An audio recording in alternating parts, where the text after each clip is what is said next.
You have been given a chance. One single opportunity. Just for you, little one. You don't have to go through the horrors about to be unleashed. You can escape all of that pain. All you have to do is listen to my voice. It begins the same as before. You hear a faint hum that vibrates and slightly tickles the back of your throat. From the sky, the resonance builds and builds to a thunderous, ear-splitting blast as one of the 7 celestial trumpets lets out. Every time a trumpet is sounded, it has signaled the beginning of another 3 years of misery, each more horrifying than the next. 4 times has the trumpets sung their song. Before the resonance of the 5th trumpet fades, you will be given your chance to escape. When that familiar tickle reemerges, an object will appear in the sky. As it nears, so does the intensity of the tone of that awful sound. You know that it's only a matter of time before that deafening trumpet is heard once more. However, this time, what is to come will be different. The past 4 trumpets were accompanied by things you've understood. Yes, they were terrifying, but it was all within the realm of what you accept as explainable. You understand the origins of an earthquake. You know why fiery mountains from the heavens fall. Science has given you sight from the archaic belief in the supernatural. It has no power to control the hurricane or summon the tornado. It has no ability to release the plague. This is different. The veil has been lifted. What is coming from above is an abomination. It's wormwood. He is called Abaddon, the Banished, and Apollyon, the Destroyer. Life as you knew it is now over, for he holds the keys to the bottomless pit that has imprisoned his army since even before the words, "Let there be light," were spoken. Do you remember the first time we spoke, little one?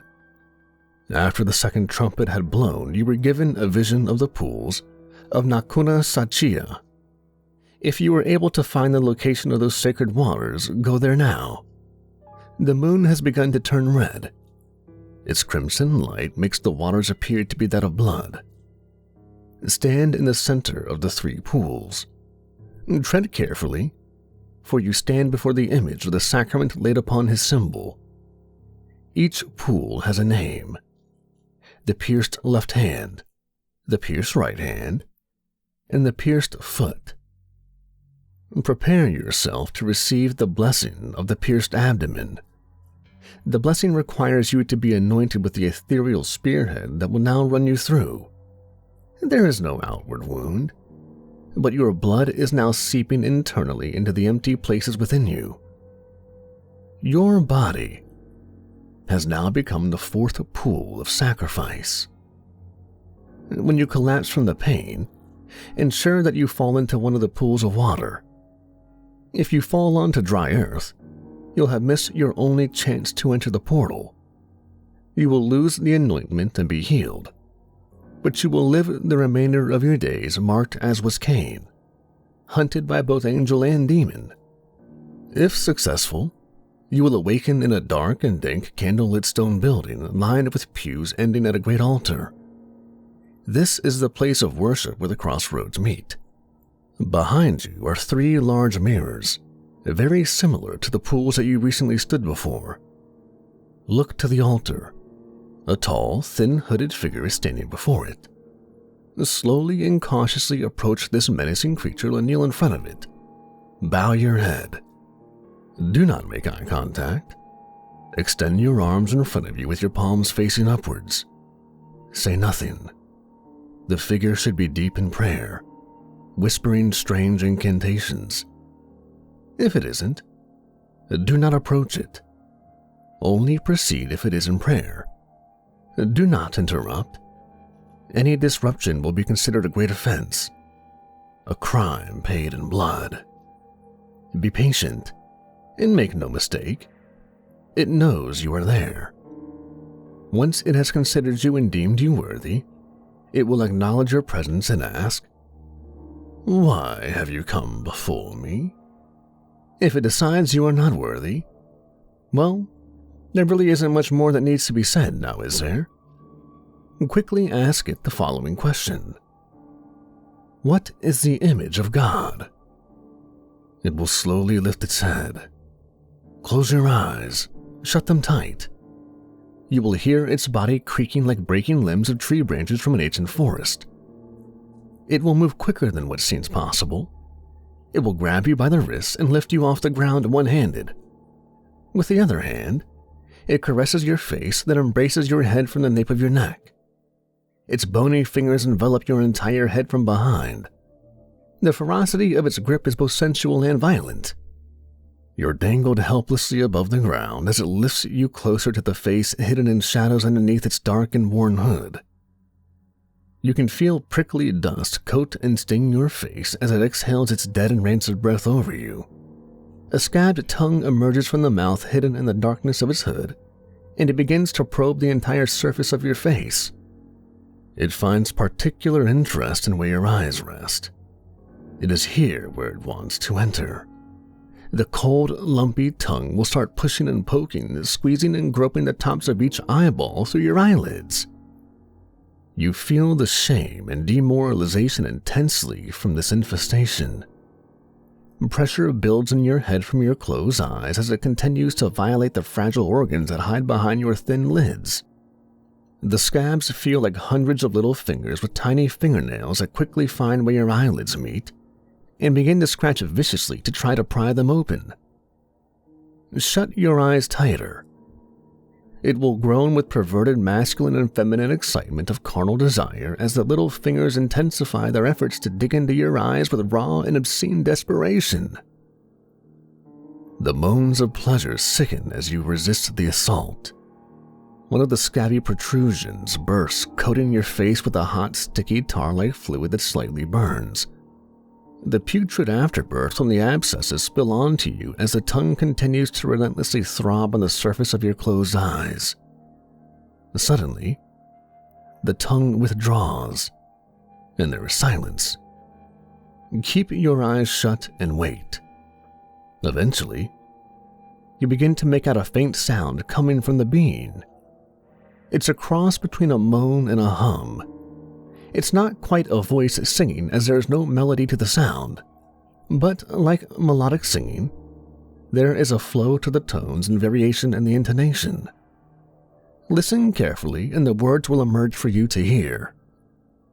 It happened after the sons of Adam had multiplied in those days.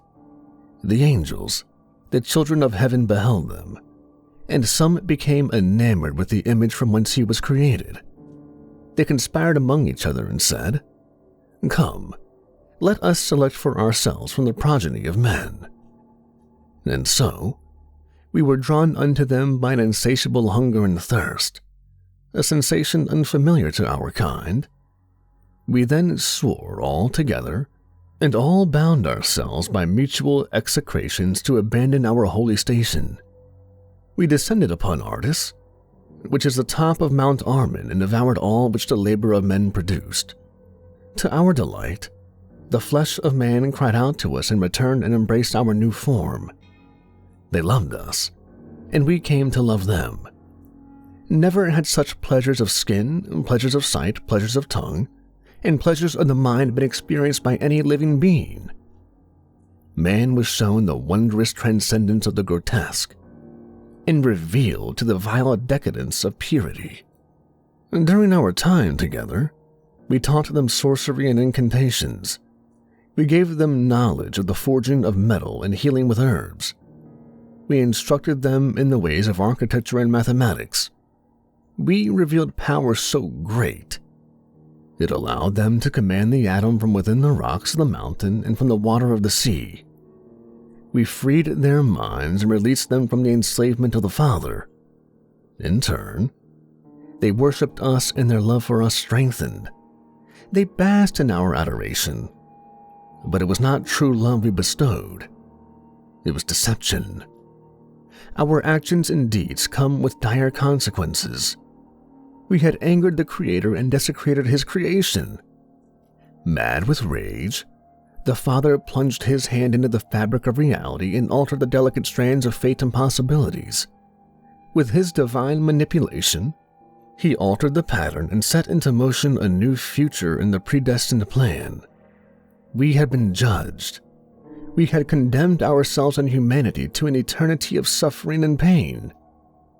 Our bodies would be scorched and burned until the end of time in a lake of fire and brimstone. However, all was not lost, for we had discovered the forbidden secret. Man, they were our true salvation. We prepared and molded them in our image, and when they were ready, we begat the Nephilim. It will lean in closer ever so softly whisper into your ear. I shall grant thee thy request, for it is the seed of the holiest of lies, the very lie that brought forth original sin. A great harvest will come about from that seed, a seed that is the very fruit of the knowledge of good and evil.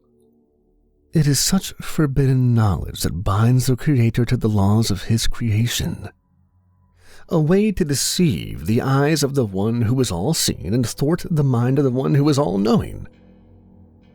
But be warned, for if I bestow the wisdom unto thee, forever it will bind thee to my will.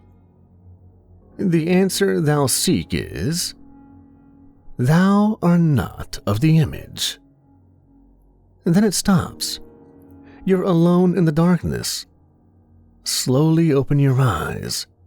I know you're scared, little one, but it is safe now. Get to your feet. The great altar has split open and revealed an entrance that allows you to proceed onward. The pain in your side must be getting worse by now.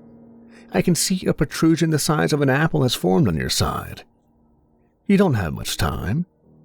Enter the altar and move on. You proceed down a long corridor lined with mirrors. If you look into the mirrors, you may notice that some show your reflection and others do not. Keep moving, and do not waste your time here. There is no truth here for you to find. It's difficult not to notice your reflections are all slightly different from mirror to mirror. In one, you may be younger or older. Your hair may be longer or shorter, and clothing may be different. In others, there is no reflection at all. Once again, move on. There's nothing here for you. Your life is slipping away faster than you realize, and still, we have so far to go. Go to the opening at the end of the passageway. You enter a large opening with a dark ravine separating you and a structure containing stairs leading to what appears to be a temple.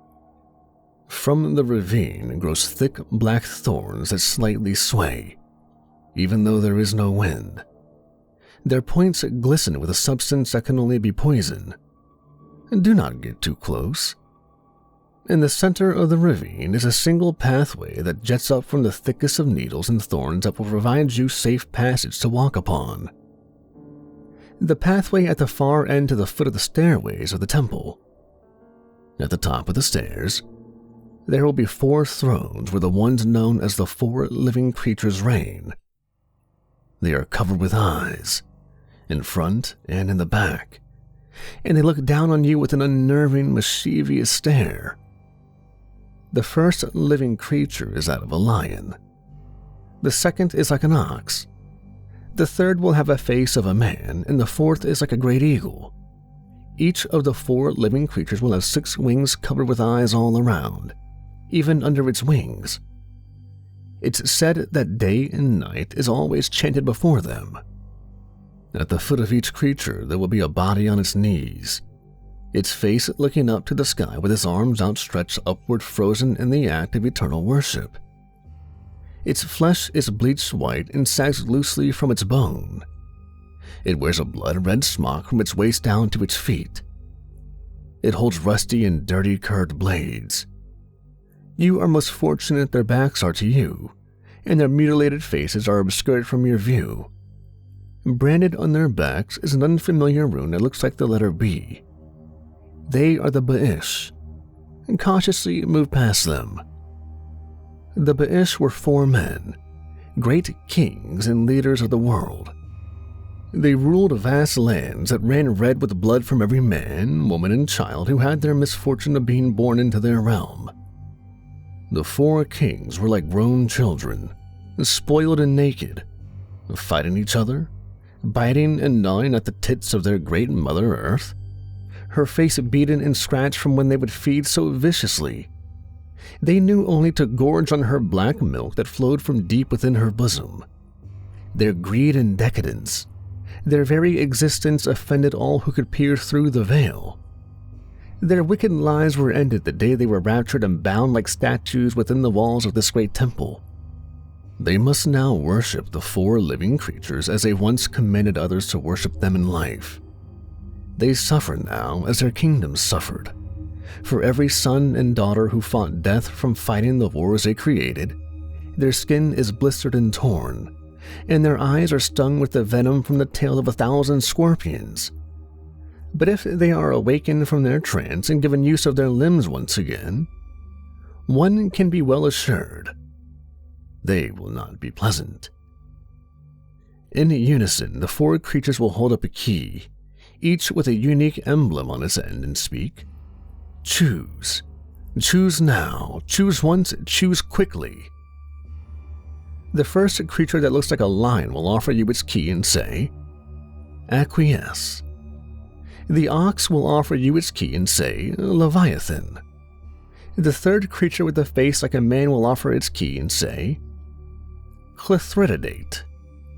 Lastly, the creature that is like an eagle will offer you the final key and say, "Citharisma." As the last key is presented, you hear brittle crackling, like autumn leaves from the movement of dead skin from behind you. Make your choice. Make it quickly. The Ba'ish are beginning to stir. Once they see you, they will catch you and they will kill you. Make your choice. You know which one to choose, I promise. Take the key and run. Run faster, they're coming. Their howls are high-pitched gurgles and hisses. The screeches build as they close the distance between you and them. The slices of their blades come closer and closer. The blood pouring out of your mouth and nose cannot slow you down. Run faster, do not stop until you reach the church of worship. Head straight for the mirrors you saw when you first awoke in the church. Do not slow down, run head first into it. Crash through it, don't look back. You will awaken shortly. The pools of water are dried up earth, cracked and barren. The moon should be at its peak redness now. In the distance on the plain, you should see a piercing shimmer of light. It's only temporary. As the moon loses its red shade, the beacon too begins to diminish in darkness. I'm so sorry you're in so much pain, dearest little one. It pains me to ask any more of you. Your precious body has so little left to give. It's so weak and fragile. But I must ask one last thing of you. One final plea I must beg of you.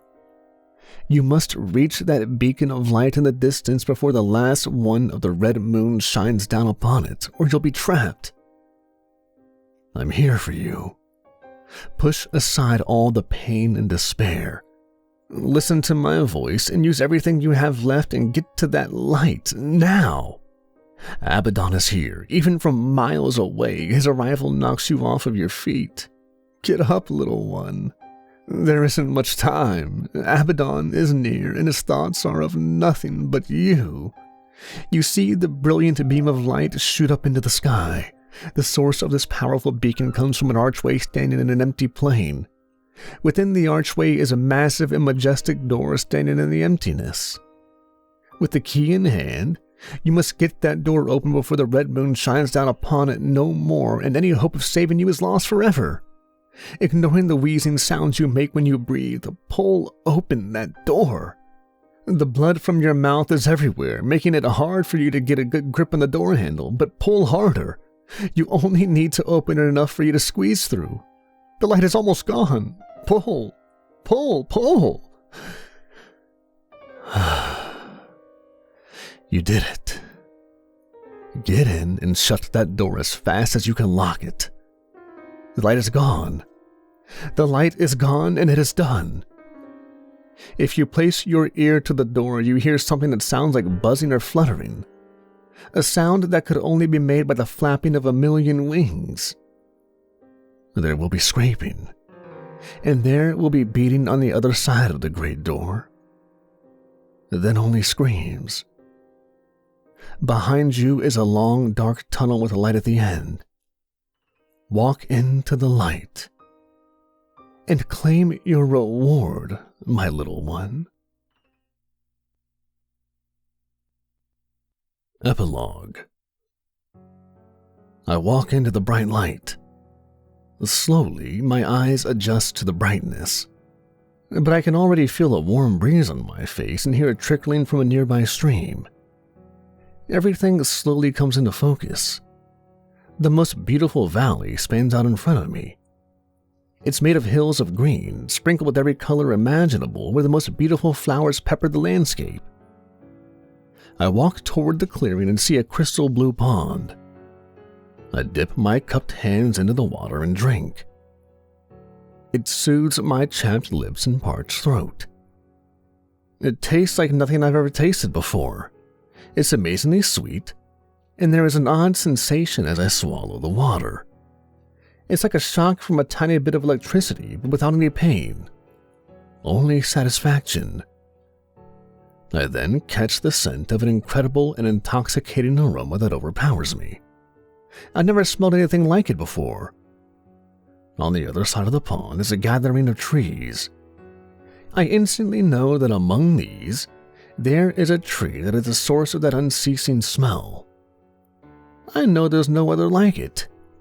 Its leaf, its flower, and its bark would never wither, and its fruit would be so beautiful and delicious. As I approach the border of the foliage, that's when I see them. A man and a woman. I freeze. The couple is walking hand in hand. I think they're naked. I make my way closer, making sure to stay hidden behind the bush so I'm not seen. I don't know why I'm doing this. Should I be afraid of two naked people?